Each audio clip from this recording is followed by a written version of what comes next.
aquí listos para conectarnos nuevamente, para orar, bendecir el nombre del Señor.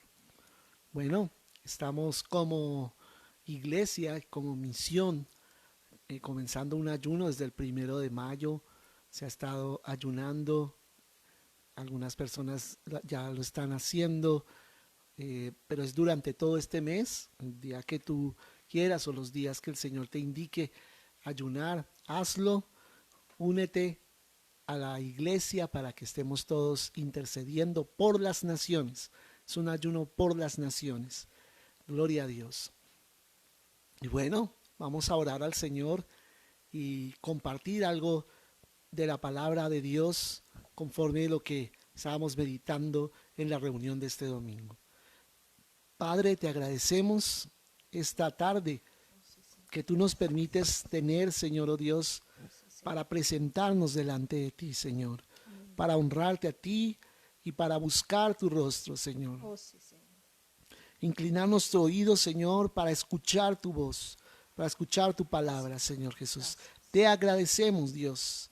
Te agradecemos todo lo que tú haces, Señor Jesús, para mantenernos, Padre Santo, entendidos en los tiempos tan importantes que estamos viviendo, Señor, amén, en lo profético, para las naciones, para la iglesia de Cristo y su protagonismo que tiene que tener, Señor, en este tiempo, para todo lo que está pasando, Señor Jesús. Permítenos estar allí en primera fila, Señor, oh Dios, con la influencia de tu Espíritu Santo, para poder traer lo que este mundo necesita recibir, Señor Jesús. Te agradecemos, Padre Santo, por mirarnos como herramientas, instrumentos tuyos en tus manos, Señor. Te bendecimos en esta tarde y ponemos este tiempo en tus manos en el nombre de Jesús. Amén, amén, gloria a Dios. Bueno, estuvimos tratando un tema, ¿no? Que parece ser como muy relevante para este tiempo con respecto a la transformación que está teniendo la iglesia, ¿no? Y que cada uno de nosotros como miembros de la iglesia debemos vivir, ¿no? Una transición, como denominamos el tema, una metamorfosis, ¿no? Una metamorfosis, una transformación, que es realmente lo que quiere decir esta palabra griega de metamorfos, que es como cambiar algo, ¿no? De cambiar su estado. Y es lo que está sucediendo con la iglesia. Está siendo transformada, está siendo cambiada. Y mirábamos, ¿no?, desde 3 puntos de vista diferentes esta metamorfosis. El primer punto de vista tenía que ver como del modo de cómo lleva esa transformación, cómo se lleva a cabo en un creyente, ¿no? Desde su momento en que nace de nuevo y cómo va viviendo ese proceso que debe vivir hacia la madurez en el Señor. Veíamos también el proceso que se debe seguir en la iglesia, ¿no? Bueno, el segundo era como la historia, ¿no? La historia de la iglesia, cómo desde el nacimiento de la iglesia, a través de la obra de Jesús, hasta nuestros días, cómo ha venido esa transformación tan tremenda que ha traído el Señor para la iglesia. Y lo tercero tiene que ver con la manera como una congregación va cambiando, ¿no? En la medida que va creciendo y se va extendiendo y va siendo cada vez de más influencia en medio del lugar donde Dios la ha ubicado.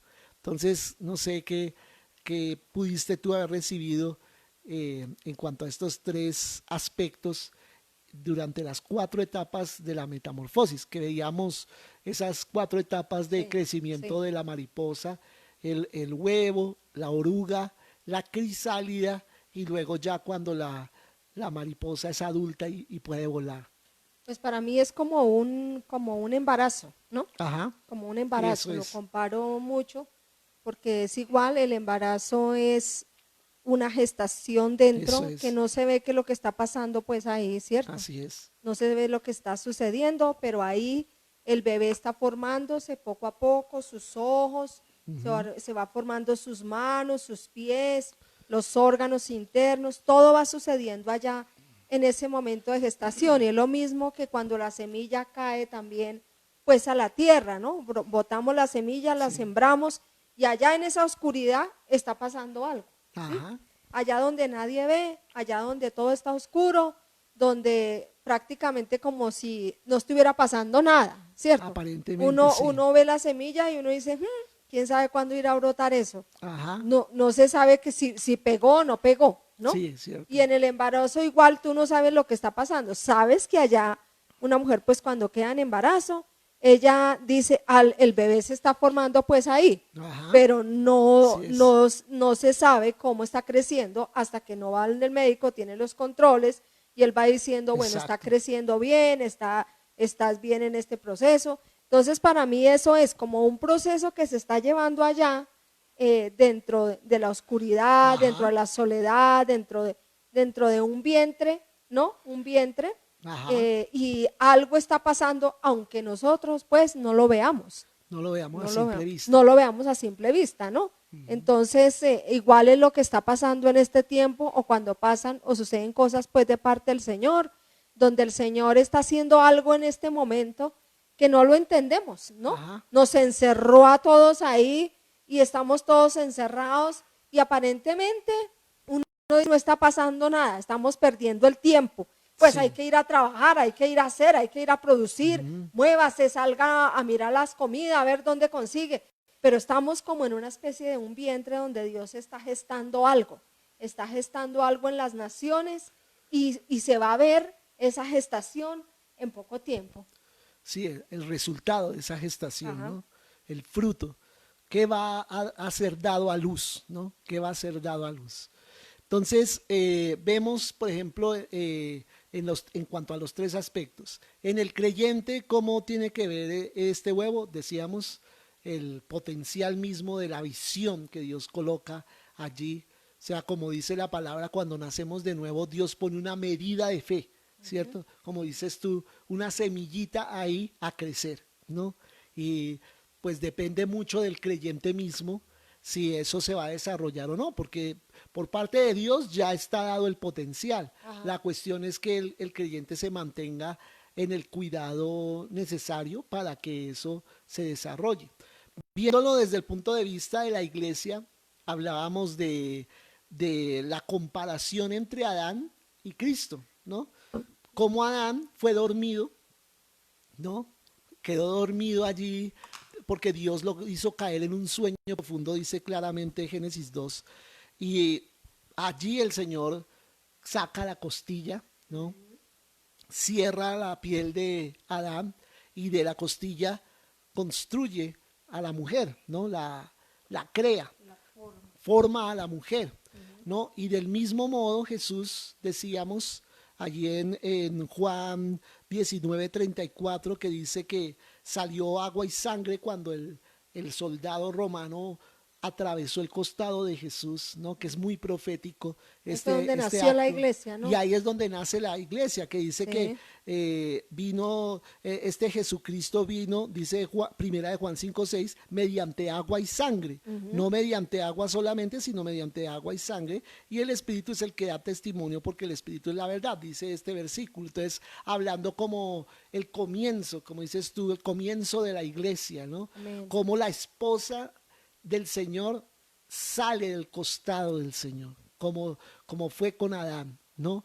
Y mira que en el tiempo de los romanos, a los que estaban crucificados se les acostumbraba a romper las piernas, ¿no? Y dice la palabra que a Jesús no le rompieron ningún hueso, porque estaba Porque así estaba profetizado, profetizado, de que exactamente. no iba a ser roto ninguno de sus huesos. Entonces se cumplió esa palabra. Sin embargo, sí traspasaron su costado, ¿no? Y ¿por qué salió agua y sangre? Porque según los médicos dicen que el corazón literalmente se estalla, ¿no? A personas que entran en una angustia muy extrema, pues se les estalla el corazón y lógico, todos esos líquidos linfáticos se mezclan con la sangre y pues Jesús ya se había desangrado demasiado a través de los latigazos, de todo el sufrimiento que tuvo que padecer y ya prácticamente le quedaban era los restos de lo que le quedaba ya en el cuerpo allí crucificado, ya Jesús estaba muerto y lo atravesaron fue precisamente para comprobar que estaba muerto, ¿no? Entonces sale agua y sangre, ¿no? De su costado y allí nace la iglesia. Entonces eso en cuanto a la historia de la iglesia, ese huevo tiene que ver con ese nacimiento, con ese inicio de la iglesia. Y hablando ya de una iglesia local como tal, decíamos que es el nacimiento en potencial, ¿no? El potencial que Dios coloca en una congregación cuando empieza, ¿no? Porque uno comenzando la iglesia tiene muchas expectativas, ¿no? Pero Dios ya ha hablado una palabra sobre la congregación, ¿sí? Ya ha dicho algo que la congregación tiene que llegar a ser, ¿cierto? Y pone como esa meta a lograr, ¿cierto? Y la congregación crece hacia eso, hacia ese destino que Dios ha trazado. Entonces, a pesar de que cada congregación, la iglesia de Cristo tiene una visión general, cada congregación tiene su visión particular que debe desarrollar, ¿no? Y preguntarle al Señor que por dónde es que tú quieres que vaya esta congregación y logre, ¿no? Que colabore y complemente lo que las demás congregaciones en la ciudad están haciendo, ¿no? Entonces eso era lo que veíamos en cuanto al huevo, ¿no? Esa parte. Y veíamos una segunda parte que era la oruga, ¿no? Ya, la segunda etapa ya de la metamorfosis. Comienza con un huevo, pero sale una oruga, sale como un gusanito, ¿no? Parecido a un gusanito, ¿cierto? Y empieza a crecer, ¿no? Entonces a mí me llamó mucho la atención como las características que tiene la oruga, ¿no? La oruga, decíamos, trata de ubicarse en una planta, ¿cierto? Y consume mucho alimento, ¿no? Entonces cuando hay muchísimas orugas, pues el alimento también escasea, ¿no? Porque hay muchísima animal que está comiendo y comiendo, ¿no? Entonces, la oruga también decíamos, se muda, está mudando de piel, o sea, todo esto ya a la luz de lo que estamos viendo tiene un sentido, ¿cierto? Cómo va cambiando su piel y se va como transformando poco a poco, ya le quedó chiquito este saco, entonces se quita ese saco para crecer aún más, ¿cierto? Y así va llevando su desarrollo. ¿Qué más veíamos? De que muchas veces las orugas, dice Joel, se convierten en maldición. ¿Por qué? Porque ya empiezan a consumir demasiado, a consumir demasiado. Entonces esto tiene mucho sentido, digamos, viéndolo a la luz de los cristianos, ¿no? Es importante, otra cosa que yo sabía de la oruga es que la oruga es feíta. Sí. La oruga no tiene gracia, o sea, una oruga es un gusano y entonces no atrae mucho, ¿no? Como que la gente, hay gente que le tiene mucha fobia, si sea un gusanito así pequeñito, inmediatamente se alborota y pues a mí eso me causaba mucha curiosidad, ¿no? Con ese cambio pues de las pieles que tiene y es como ese proceso que a veces para muchas personas no somos atractivos, ¿cierto? Sí. Para mucha gente pues no somos como, ay, una mariposa, mire los colores, mire esto. Entonces uno está dentro de ese proceso donde es un gusanito ahí, donde ahí la gente lo medio mira a uno ahí, donde está en ese proceso y uno debe entender que está en un proceso, exacto, que está en un proceso, exacto, que no es que no voy a llegar allá, amén, sino de pronto no, mi atracción, no estoy hablando de algo físico, sino algo espiritual, no es sí, lo mejor. Claro. Estamos en ese proceso y si lo miramos en las mujeres, pues es ese proceso donde nosotras estamos en ese cambio hormonal, de niña, adolescente a mujer ya adulta, de mujer adulta, todo ese proceso que viene. Entonces me parece como bueno recalcar esa parte, pastor. Sí, y me gusta mucho ese aspecto, digamos, de tener en cuenta, ¿no? La oruga de pronto no promete mucho, ¿no?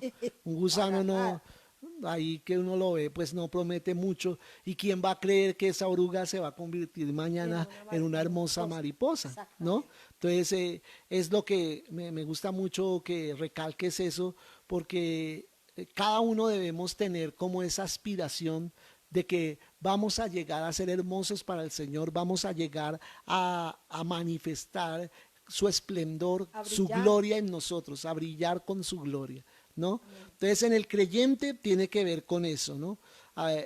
Primero que todo, esa comedera, ¿no? Esa comedera al inicio de uno como creyente se puede comparar con lo del la oruga, ¿cierto? Que Sí. come, que consume demasiadas plantas, demasiado alimento, ¿cierto? Entonces eso hace de que también escasee fácilmente y hablábamos de que a veces eso se torna en una maldición, ¿cierto? El comer tanto la oruga y en el creyente empieza a hacer eso como un problema, ¿no? Cuando digamos la mayoría de la gente de la congregación está en esta etapa, imagínate, pues todos están exigiendo y exigiendo y Sí, exigiendo es como el ser bebé. visitados, ser atendidos, ¿cierto? Y la iglesia no crece, ¿cierto? Sí, es la iglesia biberón, donde Eso, uno tiene que estar cambiando pañales y dando teteros y uno pide una cosa, va y visita al otro, va y visita al otro y todo el mundo requiere leche, leche. Y exacto. entonces uno está así, vea. ¿Te has visto cuando uno tiene un bebé, la vida a uno le cambia? Pues, Ajá, si tú no has experimentado, la vida a uno le cambia, porque los horarios le cambian, ya deja de ser el centro uno, ya el centro es el exacto. bebé, donde toca cuidarlo, donde toca estar pendiente de que respire, de que Sí, se acueste, que no, él no se vaya a echar ninguna almohada, ninguna cobija y se ahogue, donde wow. toca estar pendiente de que algunos admiten la leche, otros la resisten, y toca que la temperatura, que el brotecito, cuando esto, que le dio fiebre, que le toca llevarlo donde el médico, eso es la iglesia. Entonces eso es desgastante, muy desgastante, Sí, realmente porque ellos duermen cuando uno necesita descansar, ellos están despiertos. y cuando, entonces se trastocan los horarios y un exacto. bebé no espera que uno, bueno, fue que anoche tú trasnochaste, estuviste enfermo, entonces ya te puedes levantar a las 11 de la mañana. No, el bebé a las 6 de la mañana, mis hijos a las 6 de la mañana o antes de las 6 ellos ya estaban pidiendo tetero. Claro. Entonces es importante pues que nosotros todo eso es un proceso duro, duro, donde uno no está acostumbrado a eso y le cuesta muchísimo. Y lo que dices, no hay Ajá, reproducción, no hay reproducción porque todos están pidiendo, pidiendo, pidiendo, pidiendo. exacto.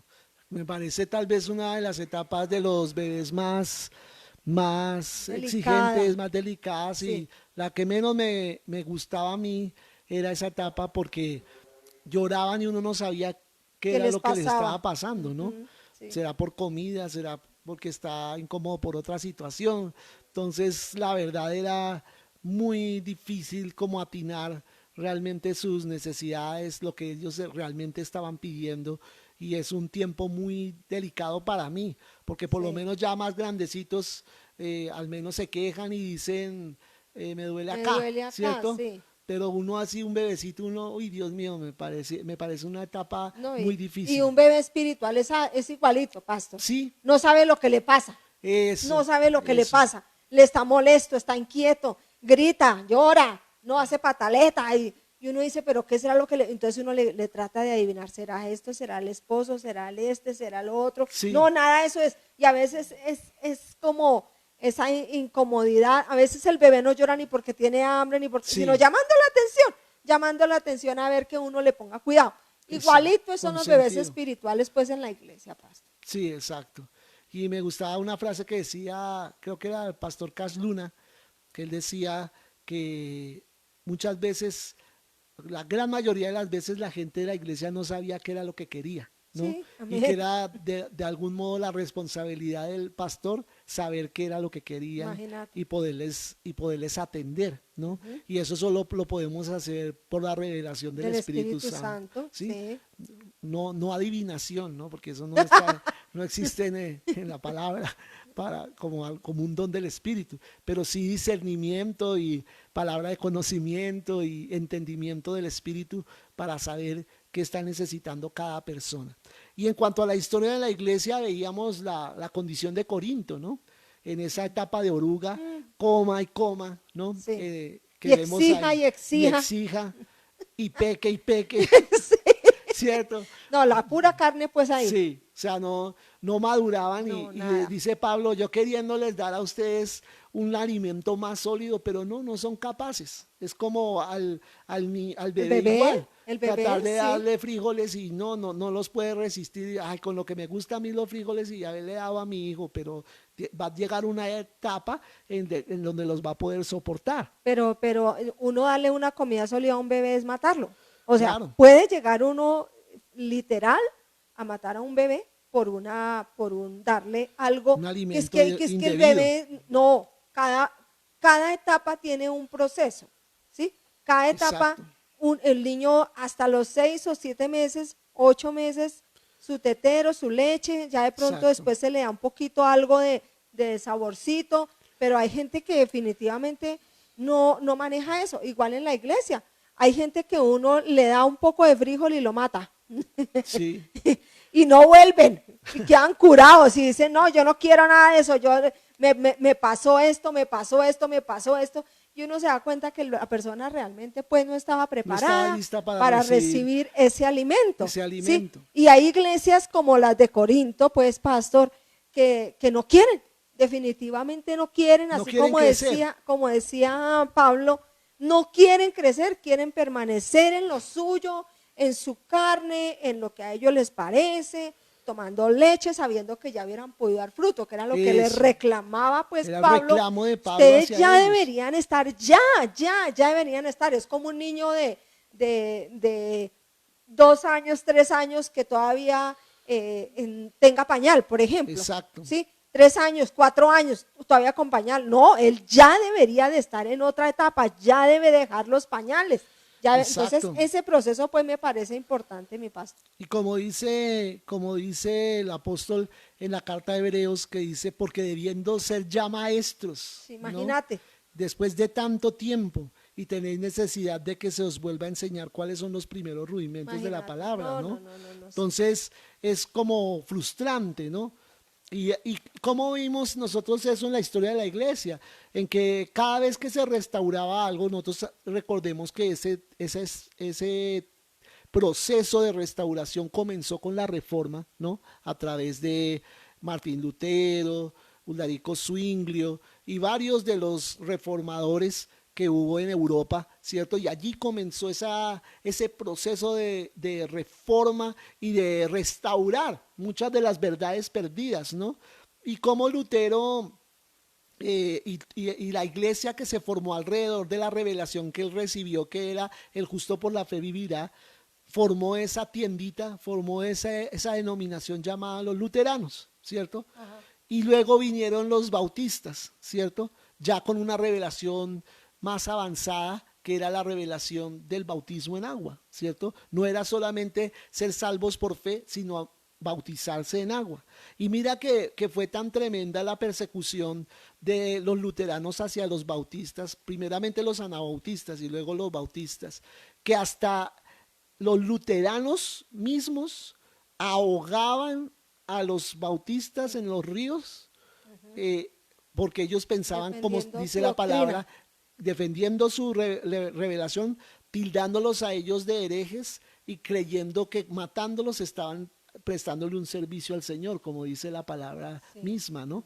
Entonces, como a lo largo de esos periodos de revelación del Señor, en donde daba una luz nueva acerca de la revelación antigua de la palabra, fue mostrándose esa inmadurez, ¿no? Esa inmadurez de la iglesia y Dios queriéndola llevar más lejos, pero siempre eran muy pocos los que accedían a esa revelación y los otros a perseguirlos, nada más a perseguirlos y hacerles daños. Y no estamos hablando de otra religión, estamos hablando dentro del mismo cristianismo, ¿no? Dentro del mismo protestantismo también, sí, que se sucedió ese fenómeno, ¿no?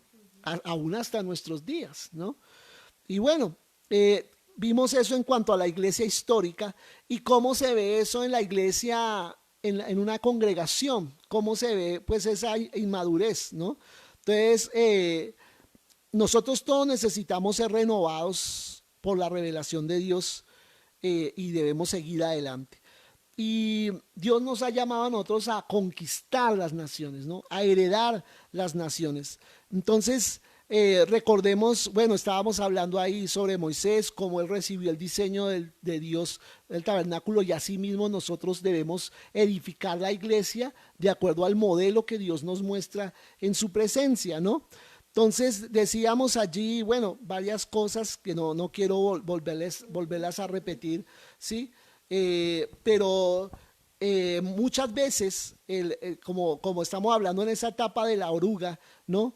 Ese exceso de atención en las personas ha traído un desgaste tremendo al ministerio, ¿no? Total, Y vemos total. muchos pastores, muchos ministros asociados ahí al ministerio del pastor, muchos líderes desgastados completamente, tratando de atender a las personas que no se sacian con nada, ¿no? No están contentas con nada, porque como decías tú, ni quieren crecer, pero tampoco como quieren dejar de ser atendidos, sino demandan continuamente atención. Y como decimos, eso es normal hasta cierto tiempo.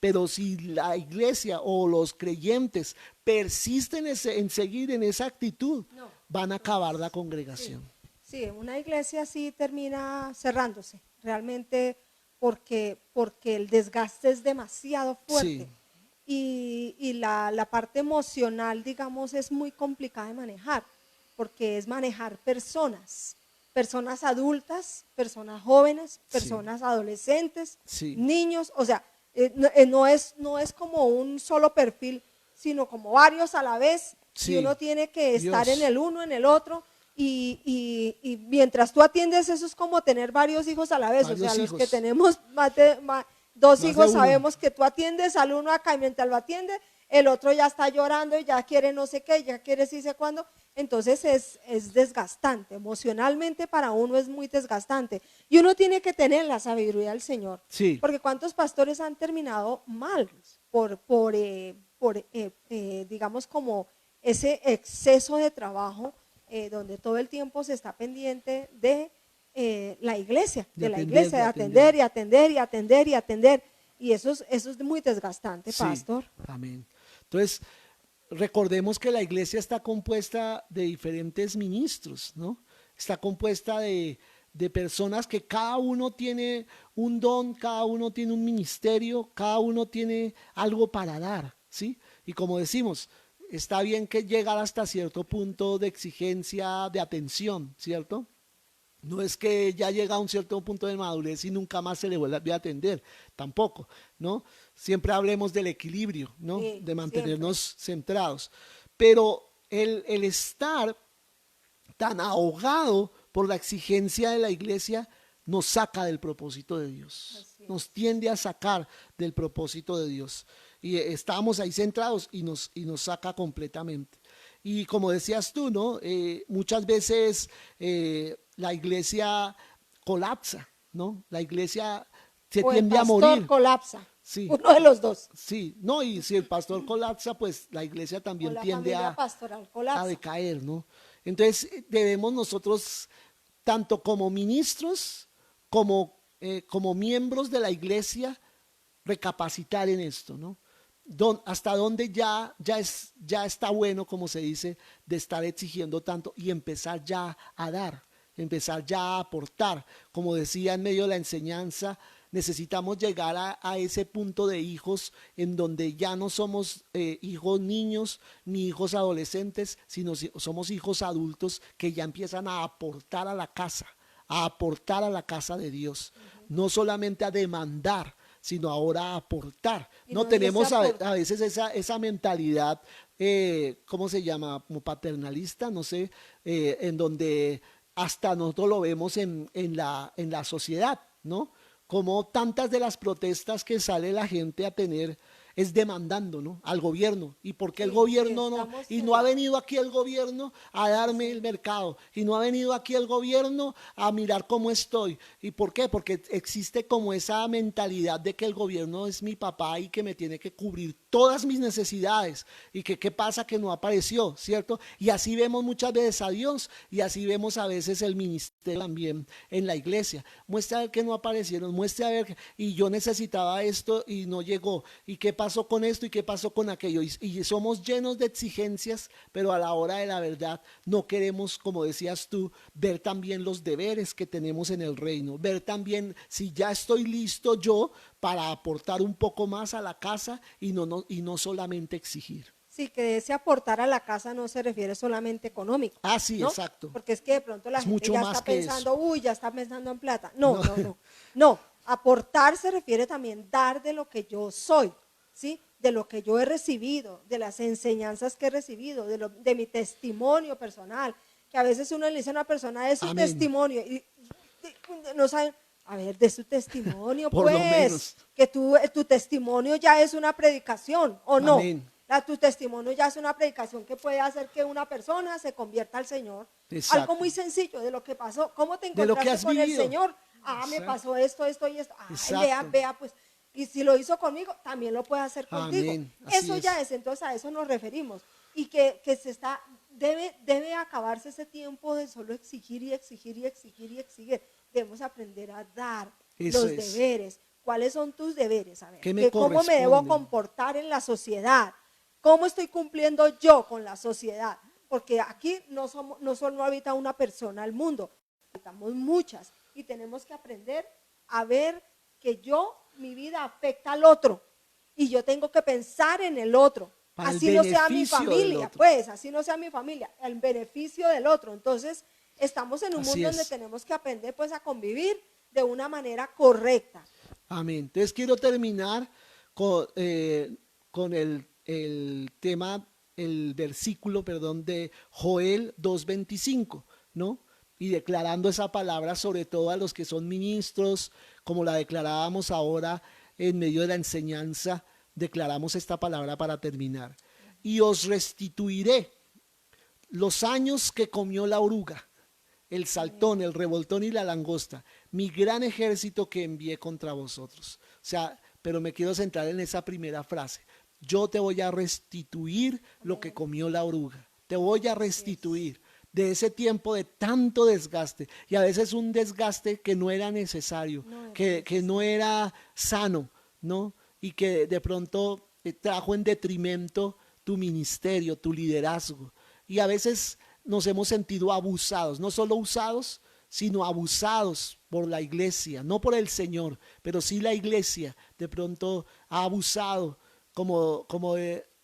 a veces nosotros sintiendo esa exigencia de querer más de lo que realmente podemos dar. Y no somos Dios, ¿no? Los líderes, los pastores, no somos Dios, como para poder cubrir todas las necesidades Amén, y amén. salvar a todo el mundo, ¿no? Amén. Sino hay un Dios en los cielos y Él es el que hace toda esa obra. Pero Dios ve nuestra fidelidad y Él va a restituir. Esa es la terminar en esta tarde. Él restituirá todo lo que comió la oruga, lo restituirá. Todo lo que de pronto sufrimos de desgaste, vendrá un tiempo también de reposo, vendrá un tiempo también de, como con lo que estamos diciendo, de restitución y restauración para que volvamos a estar vigorosos y podamos seguir de una manera sana el ministerio que Dios nos ha entregado. Amén. Así que vamos a orar. Amén. Amén, Y oremos, terminamos esperando que te conectes a las 7 de la noche nuevamente. Amén. Padre, gracias. Gracias, Gracias Señor. por tu Gracias, llamado Señor. para nosotros, Gracias, Señor. Señor. Así Sabemos que es. tienes más para nuestras vidas. Amén. Queremos tomar nuestro lugar y Oh, tomar sí, conciencia, Señor. Señor, Sí, Padre, si en ya el es nombre el de tiempo de Jesús. avanzar, de ir a otra actitud, Amén. frente a mi Así es. congregación, frente Sí, al Señor. liderazgo, Así es. frente al llamado Gracias, que tú me has hecho sobre Amén. este mundo, Sí, Señor. Señor, en el Quiero nombre de responderte Sí, correctamente Señor. en lo que tú me Sí, pides Señor, hacer, así Señor. es. Y aquí está mi vida. Así es. Gracias te doy, Señor. Gracias, Yo Espíritu declaro Santo. restauración, yo Señor, declaro amén, amén, en restitución el nombre de a cada Jesús. ministro de Dios Así y hombre es, que se ha así entregado es, de en el nombre corazón de para Jesús. servir en la obra del Oh, sí, Señor. Padre. Padre, levántalo y vuelve a ser de él la persona vigorosa que fue desde el principio. En el nombre de Jesús. Amén. Dios te bendiga, mi hermano, y nos vemos entonces a las 7 de la noche para seguir compartiendo desde aquí la palabra del Señor. Abrazos.